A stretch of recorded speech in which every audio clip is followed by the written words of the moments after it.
اچھا،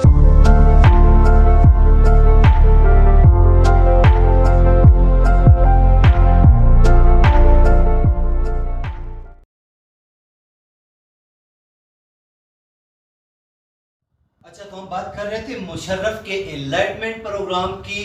اس میں ایک چیز اور تھی، یعنی انہوں نے NRO ایک چیز تھی، نیشنل ریکانسیلیشن آرڈر، ٹھیک ہے، تو اس کو بھی انٹروڈیوس کرایا. تو یہ آرڈیننس اس وقت آیا تھا جب مشرف نے اقتدار سنبھالا تھا، اکتوبر 1999 کی ٹریجڈی یا ایونٹ جو بھی کہیں آپ، اس کے نتیجے میں تو پاکستان کہ بہت سارے سیاسی لیڈر جو ہے، ٹھیک ہے، چونکہ نواز شریف کو جیل جانا پڑا تھا، پھر انہیں جلا وطن ہونا پڑا تھا، تو ایک مطلب فوجی قوت تھی پاکستان میں. تو پاکستان کے بہت سارے سیاسی لیڈر یہ بیرونی ملک چلے گئے تھے، کوئی مطلب دبئی، کوئی یورپ، کوئی امریکہ وغیرہ وغیرہ. تو ان لوگوں کو واپس لانے کی ضرورت تھی تاکہ ان پر مشتمل ایک حکومت بنائی جا سکے اس زمانے میں، ٹھیک ہے. تو جنرل پرویز مشرف نے ایک مثالیتی پروگرام جس کو NRO یا نیشنل ریکانسیلیشن آرڈیننس کہا جاتا ہے، تو یہ آرڈیننس اس کو جاری کر کے، ٹھیک ہے، اس کے تحت جن لوگوں نے پاکستان سے خود ساختہ جلاوطنی اختیار کی تھی یا جن پہ مطلب بلیمز تھے کہ انہوں نے کرپشن وغیرہ کی ہے، تو ان لوگوں کو ایک سمجھوتے کے تحت پاکستان واپس بلایا گیا. NRO بھی مشرف دور کی پیداوار تھا. اس کے علاوہ مشرف نے خواتین کو کافی ان کے جو حقوق بنتے تھے پارلیمنٹ میں ان کی سیٹس جو ہے اس کو مطلب 33% کر دیا مردوں کے مقابلے میں. اس طرح مشرف نے ان کو مطلب ایئر فورس میں بھی پہلی باری پاکستان کی تاریخ میں ہوا، ٹھیک ہے، کہ پاکستانی خواتین جو ہے یہ مطلب فائٹر پائلٹ بنی، ٹھیک ہے. اور آج کل بھی پاکستان میں خواتین فائٹر پائلٹس کی تعداد جو ہے انڈیا کے مقابلے میں زیادہ ہے. ہمارے پاس یہ تعداد غالباً 30-32 سے متجاوز ہے. مشرف ہی کے دور میں مسز شمشاد اختر جو ہے ان کو اسٹیٹ بینک آف پاکستان کا گورنر بنایا گیا. یہ پہلی بار تاریخ میں ہوا، ٹھیک ہے، پاکستان کی تاریخ میں کہ ایک خاتون کو تعینات کیا گیا. تو خواتین کو مطلب قرضے بھی جاری کیے گئے پرویز مشرف کے دور میں. اور اس کے علاوہ پنجاب اور سندھ میں ان کو ٹریفک وارڈن کے طور پہ بھی بڑے بڑے شہروں میں تعینات کیا گیا، انہیں مطلب جابس پہ لے گیا. اس کے علاوہ خواتین کو پاکستان آرمی میں بھی کمیشن ملا. صحیح ہے. اب ہم آتے ہیں پرویز مشرف کے پرائیویٹائزیشن اور انڈسٹریلائزیشن پالیسی کی طرف.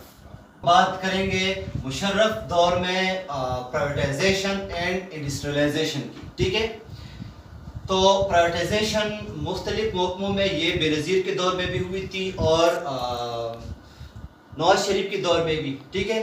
اور انڈسٹریلائزیشن جو ہے یہ اس پہ مطلب انہوں نے بھی توجہ دی تھی، کافی زور لگایا تھا، لیکن مشرف نے اس کو خصوصی توجہ دی، ٹھیک ہے. سٹاپ کا اداروں کو اس لیے پرائیویٹائز کیا جاتا ہے جب وہ فائدہ نہیں دیتے، ٹھیک ہے، جب وہ یا تو خسارے میں جا رہے ہوتے ہیں یا پھر اتنا کماتے ہیں کہ وہ کمائی جو ہے ملازمین کی تنخواہ وغیرہ میں صرف ہو جاتی ہے، اس کی نظر ہو جاتی ہے، مطلب یہ منافع نہیں دے رہی ہوتی. تو اس لیے حکومت پھر فیصلہ کرتی ہے کہ فلاں ڈپارٹمنٹ کو اسے ہمیں پرائیویٹائز کرنا ہے، ٹھیک ہے.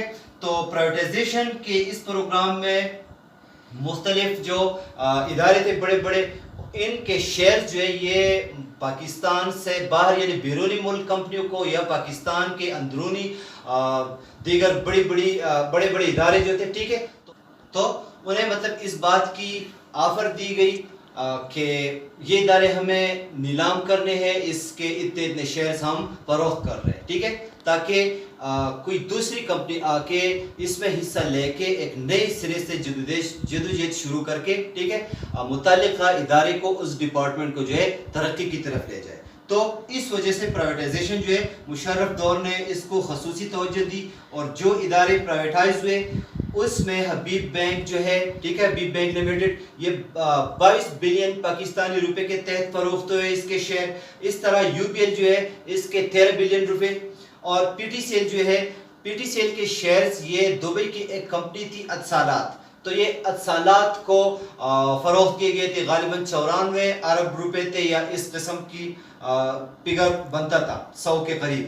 چوتھے نمبر پر پاک عرب فرٹیلائزر جو کھاد بنانے والی کمپنی ہے پاکستان میں، تو اس کو 21 ارب روپے کے تحت نیلام کیا گیا، اور پاک امریکن فرٹیلائزر جو ہے اس کو 16 بلین روپے. تو اس طرح ٹوٹل رقم جو پاکستان کو ادارے پرائیویٹائز کرنے کی صورت میں جو آمدنی ملی، ٹھیک ہے، تو ہوتی 2.5 ارب ڈالر. صحیح ہے. تو اس رقم کو عوام کی فلاح و بہبود پر اور سوشل ویلفیئر کے جو کام تھے، ٹھیک ہے، یا پارن جو ہمارے لونز تھے، قرضے تھے جو پاکستان نے مختلف وقتوں میں IMF سے یا دوسرے ممالک سے، دبئی سے وغیرہ وغیرہ سے لیے تھے، تو اس مد میں مطلب اس پیسے کو استعمال کیا گیا. تو جہاں تک نیو انڈسٹریز کی بات ہے، قیام کی بات پاکستان میں، تو اس میں مشرف دور میں شوگر فیکٹریاں نئی جو ہے مطلب یہ لگائی گئی. اس کے ساتھ ساتھ کیمیکل، الیکٹریکل ایکوپمنٹس کی بنانے والی کمپنیاں، اور اس میں سیمنٹ اور سٹیل بنانے کی انڈسٹریز جو ہے یہ پاکستان میں لائی گئی. ٹھیک ہے. تو اب پرائیویٹائزیشن کے اثرات کیا ہوئے، اس کے مثبت اثرات کیا پڑے ملک کی معاشی حالت پہ، اور اس کے منفی اثرات کون سے پڑے. ٹھیک ہے. تو جہاں تک مثبت اثرات کا تعلق ہے، حکومت کی آمدنی جو ہے اس میں اضافہ ہوا، کیونکہ جب اداروں کو آکشن کر دیا گیا اور بدلے میں انہیں مطلب اچھے حصص ملے، اچھا پیسہ ملا، ٹھیک ہے، تو یہ پیسہ ڈائریکٹلی پاکستان کے مطلب اسٹیٹ بینک میں، مختلف بینکوں میں آ گیا. تو اس سے پاکستان کی معیشت پر اچھے اثرات مرتب ہوئے.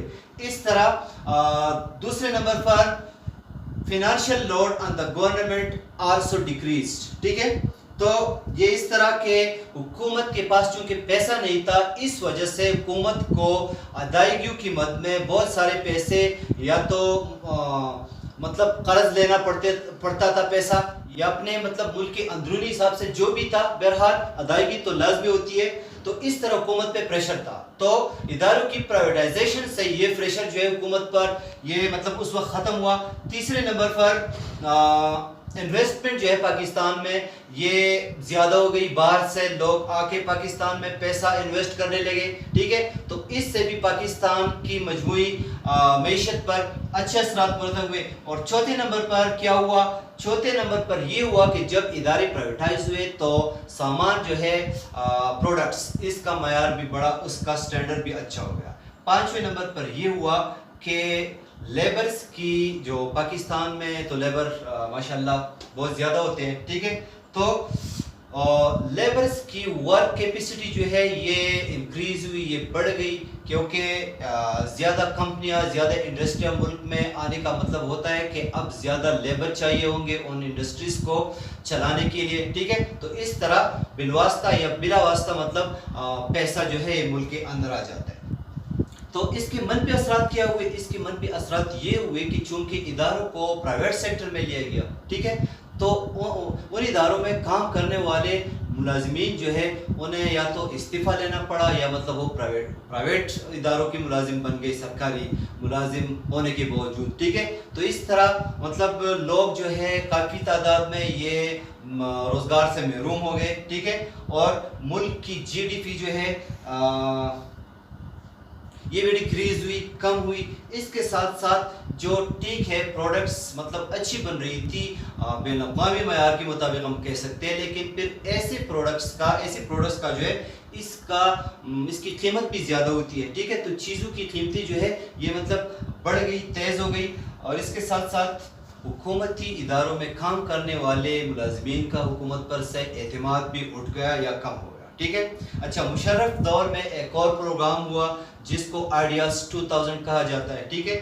یہ نومبر 2000 میں کراچی میں منعقد ہوا، اور اس میں یہ ایک بڑا ذی الشان دفاعی مطلب یہ شو تھی، اور اس میں پاکستان نے اس وقت کے حساب سے جو اسلحے بنائے تھے، ٹھیک ہے، تو اس اسلحے کی نمائش کی گئی، اور یہ ایک بین الاقوامی چونکہ نمائش تھی، اس وجہ سے پاکستان کی واہ فیکٹریز اور ٹیکسلا وغیرہ یہ دنیا میں کافی مشہور ہوئی، اور اس سے پاکستان کا مطلب امیج دنیا میں اچھا گیا.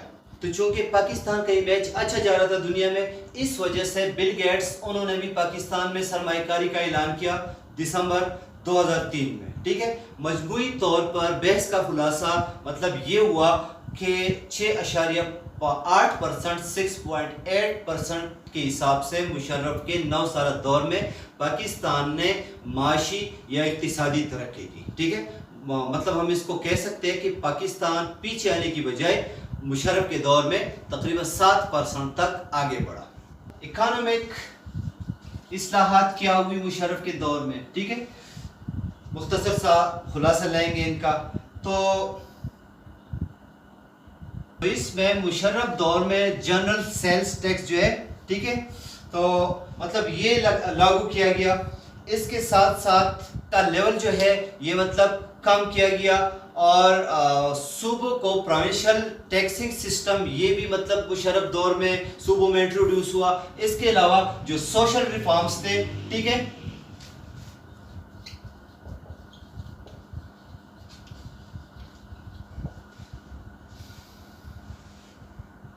تو مشرف کے سوشل ریفارمز میں ہم دیکھتے ہیں کہ انہوں نے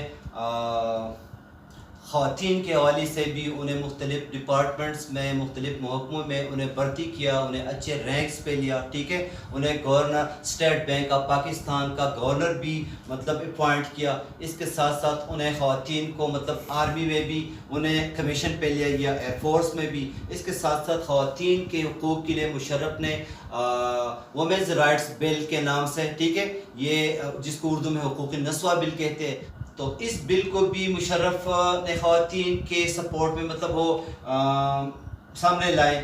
اس کے علاوہ جہاں تک ڈیموکریٹک ریفارمز کی بات ہے تو سب سے پہلے مشرف نے اختیارات کو، جو پاورز ہے، ٹھیک ہے، تو پاور کو نچلی سطح پر منتقل کرنے کے لیے انہوں نے جو سسٹم انٹروڈیوس کیا پاکستان میں، یہ اس سے پہلے مطلب انگریزوں کے دور میں بھی آیا تھا. اس کے بعد جنرل ایوب خان کے دور میں بیسک ڈیموکریسیز کی شکل میں، ٹھیک ہے، تو ضیاء الحق کے دور میں بھی اختیارات کو نچلی سطح پر منتقل کرنے کے لیے پروگرام ہوئے تھے. تو اسی مطلب انہی پروگراموں کا تسلسل یہ مشرف دور میں بھی انہوں نے جاری رکھا. ٹھیک ہے، اور بلکہ آج کل بھی یہ جاری ہے. تو یہ سب کچھ. اس کے علاوہ ایک ایجوکیشن کے حوالے سے جنرل پرویز مشرف نے انہوں نے higher education commission of Pakistan جو ہے مطلب اس کا افتتاح کیا. اس سے پہلے یہ مطلب پاکستان میں یہ ادارہ نہیں تھا. تو اس کے تحت، اس پروگرام کے تحت تعلیمی جو ان کی پالیسیاں تھی، جو اچھے آؤٹ اسٹینڈنگ قسم کے اسٹوڈنٹس ہوا کرتے تھے، تو انہیں پاکستان کے اندر بھی اور بیرونی ملک بھی مطلب حکومتی سطح پر ان کو اسکالرشپس ملے، اور اس کا ملک کی لٹریسی بڑھانے میں مطلب اچھے نتائج اس کے برآمد ہوئے. اچھا، تو مشرف ہی کے دور میں کمپیوٹرائز شناختی کارڈ جو ہے، ٹھیک ہے، ان کا اجرا ہوا. اس سے پہلے کمپیوٹرائز شناختی کارڈ پاکستان میں نہیں تھے. اور مشرف ہی کے دور میں مطلب وار اگینسٹ ٹیرر جو ہے یہ بھی پاکستان اس جنگ کا حصہ بنا. اور ڈرون اٹیک جو ہے تو یہ بھی مطلب مشرف کے دور میں یہ شروع ہوئے اور کافی عرصے تک جاری رہے، جس کے مطلب پاکستانی معاشرے پر اچھے اثرات مرتب نہیں ہوئے. ٹھیک ہے، مشرف کا دور اپنے اختتام کو پہنچتے ہے اور آپ کا چیپٹر 1 بھی کمپلیٹ ہوتا ہے. انشاءاللہ اگلا چیپٹر ہمارا اگلے ہفتے ہوگا. Thank you very much.